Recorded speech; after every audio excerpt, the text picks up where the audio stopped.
The following is not meant to divulge any classified information or to jeopardize any methods and sources or to reveal U.S. Marine Corps training exercises such as boot camp. However, this is part of open source intelligence, which according to some is controversial or potentially hazardous.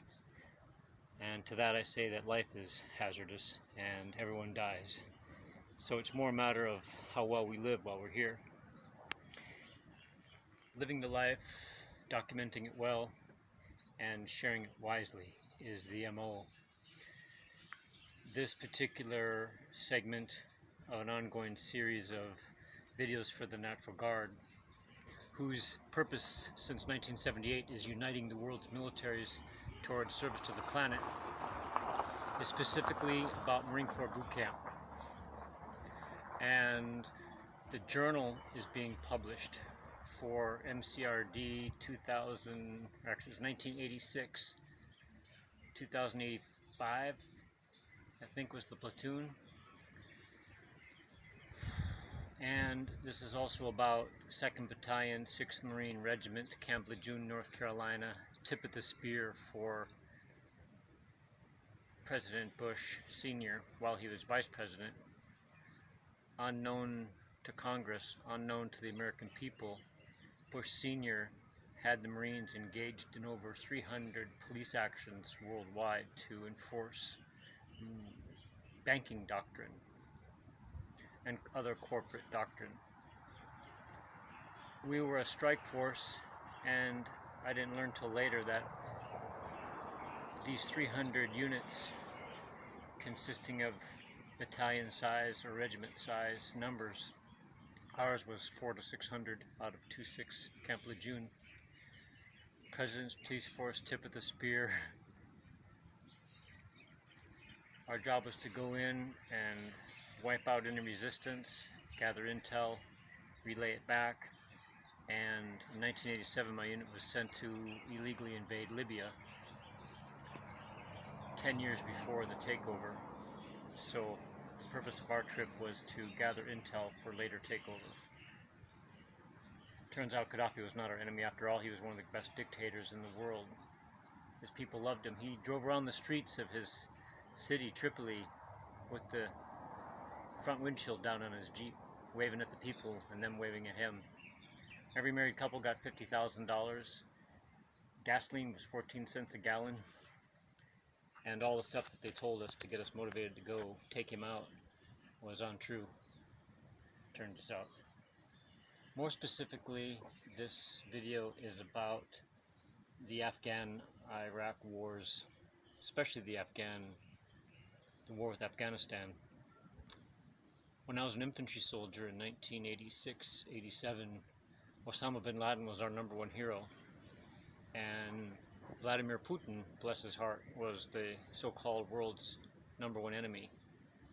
Turns out the #1 enemy was actually George Bush Sr. But at the time we were told that Putin, head of the KGB, was logically the world's most dangerous person, and the Soviet Union was by far superior to us in every way, militarily. And after 10 years of assault upon the Afghan people, the Soviet army was going to make one last push to take them over. The largest mechanized army ever in human history was mobilized to take out the Mujahideen, the holy warriors of Allah. Alhamdulillah, Subhanallah, MashaAllah, La hawla wa la quwwata illa billah. La ilaha illallah, Bismillah, Subhanallah, Alhamdulillah, Muhammadur Rasulullah. So Osama bin Laden was not actually our enemy, and he did not orchestrate the taking out of the towers. That was planned and executed by a rogue element in the Israeli government, as was the recent launch of 2 ICBM missiles at Hawaii. Or one launched at Hawaii, one launched at Japan. Both were shot down. An incoming ICBM alert went out to all of us, and some of us are are like, well, we got about 15 minutes and then we're vaporized. What do we do? Pray, smile, hug your loved ones.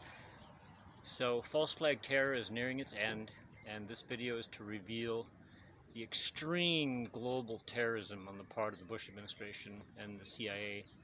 Let me rephrase that.